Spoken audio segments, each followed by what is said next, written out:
ನಿಮಗೆ ಆಪರ್ಚುನಿಟಿ ಸಿಗುತ್ತೆ ಇವಾಗ ಸೋಷಿಯಲ್ ಮೀಡಿಯಾ ಥ್ರೂ ಅದು, ಬಟ್ ಅದು ಸಸ್ಟೈನಬಿಲಿಟಿ ಕಷ್ಟ.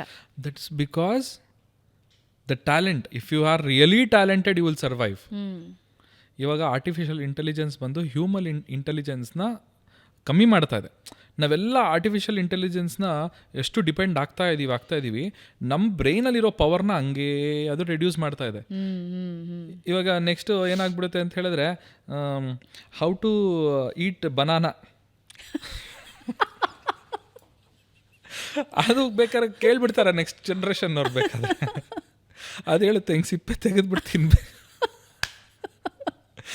ಆ ಲೆವೆಲಿಗೆ ಬಂದ್ಬಿಡ್ತಾರೆ ಅಂತ ಒಂದು ಭಯ ಇದೆ. So if you are really talented you will survive.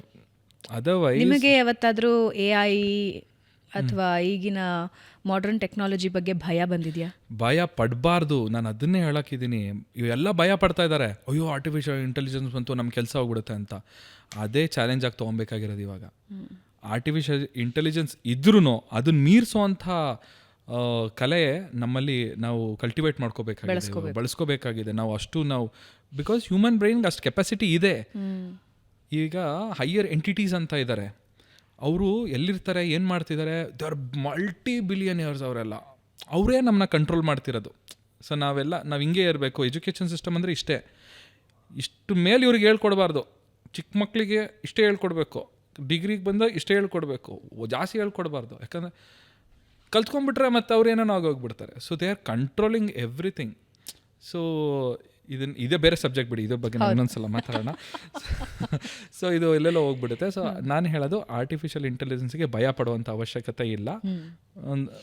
ನಿಮ್ಮ ಬ್ರೈನ್ನ ಯೂಸ್ ಮಾಡೋಕ್ಕೆ ಸ್ಟಾರ್ಟ್ ಮಾಡಬೇಕು ಅಂತ. ಆದರೆ ಇತ್ತೀಚಿನ ದಿನದಲ್ಲಿ ಬ್ರೈನ್ ಜಾಸ್ತಿ ಯೂಸ್ ಆಗೋದು ರೀಲ್ಸ್ ನೋಡೋದ್ರಲ್ಲಿ, ವಿಡಿಯೋಸ್ ನೋಡೋದ್ರಲ್ಲಿ. ಹೆಂಗೆ ಕತೆ ಮತ್ತೆ ಅದನ್ನು ಅವರೇ ಕಂಟ್ರೋಲ್ ಮಾಡ್ತಿರೋದು.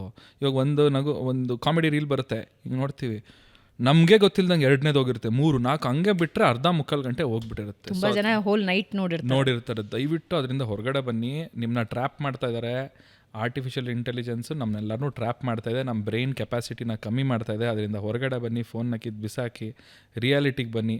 ರಿಯಾಲಿಟಿ ಏನು ಅಂತ ಅರ್ಥ ಮಾಡ್ಕೊಂಡ್ರೆ ಮಾತ್ರ ಜೀವನ ಮುಂದುವರಿಯುತ್ತೆ. ಅದರ್ವೈಸ್ ನಮ್ಮನ್ನೇನು ಮಾಡ್ತಾರೆ ಗೊತ್ತಾ, ಈ ಹಸುಗಳ ಥರ ಸಾಕೊಳ್ತಾರೆ ಇವಾಗ. ನೆಕ್ಸ್ಟು ಈ ಆರ್ಟಿಫಿಷಿಯಲ್ ಇಂಟೆಲಿಜೆನ್ಸು. ಇವಾಗ ಹೆಂಗೆ ರೈತರು ಒಂದು ಹಸು ಸಾಕೊಂಡು ಗದ್ದೆಯಲ್ಲಿ ಇದು ಮಾಡ್ತಾರೆ, ಹೊಲ ಉಳ್ತಾರೆ, ಆ ಥರ ಹ್ಯೂಮನ್ ಬೀಯಿಂಗ್ಸ್ನ ಇಟ್ಕೊಳ್ತಾ ಇದ್ದಾರೆ ಅಷ್ಟೇ. ಅದ್ರ ಜೊತೆಗೆ ದಾರ ಕಟ್ಟಿ ಒಂದು ಕಡೆ ಕೂರಿಸ್ಬಿಟ್ಟಿದ್ದಾರೆ ಅಷ್ಟೇ. Lovely. So I am curious, ಅಂದರೆ ತುಂಬ ಜನರಿಗೆ ಈ ಪ್ರಶ್ನೆ ಕೇಳಬೇಕು ಅಂತ ಅನಿಸ್ತಿರುತ್ತೆ. ಏನಿದು ಟ್ಯಾಟು? ಅದು 14 ಏನದು ಸ್ಪೆಷಲ್? ನಿಮ್ಮ ಬರ್ತ್ಡೇ ಡೇಟ್? ಇಲ್ಲ, ನನ್ನ ಬರ್ಡೇ 17. ಓಕೆ. 14 ನಾನು ನಮ್ಮ ತಂದೆ ತಾಯಿಗೆ 14ನೇ ಮಗ. ಸೊ ಎಲ್ಲ ಮಕ್ಕಳಿಗೂ ನಂಬರ್ ಹಾಕಿದ್ದಾರೆ, ನನಗೆ 14 ಹಾಕಿದ್ದಾರೆ. 14 ಅಂದರೆ 14 ಜನರ ಫ್ಯಾಮಿಲಿನ ನಿಮ್ಮದು? ಸಿಬ್ಲಿಂಗ್ಸು? No, just kidding. ಅಂದರೆ ನಾನು ನಂಬರ್ಸ್ನ ತುಂಬ ನಂಬ್ತೀನಿ, ನಂಬರ್ಸ್ನ ತುಂಬ ಫಾಲೋ ಮಾಡ್ತೀನಿ. ಸೊ ಒಂದು ಪಾಯಿಂಟ್ ಆಫ್ ಟೈಮಲ್ಲಿ ನನಗೆ ಒಂದು ಸ್ಕೂಲ್ ಡೇಸಲ್ಲಿ ನಾನು ಇರಬೇಕಾದಾಗ ಒಂದಿನ ನನಗೆ ಎಚ್ಚರಿಕೆ ಆಗುತ್ತೆ.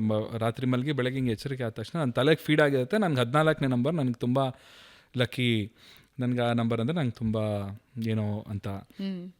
ಸೊ ಅದು ಅಂದ್ಕೊಂಡಂಗೆ ಸಾಕಷ್ಟು ಇನ್ಸಿಡೆಂಟ್ಗಳು ನನ್ನ ಲೈಫಲ್ಲಿ 14ನೇ ತಾರೀಕಿಗೆ ನಡೆದಿದೆ.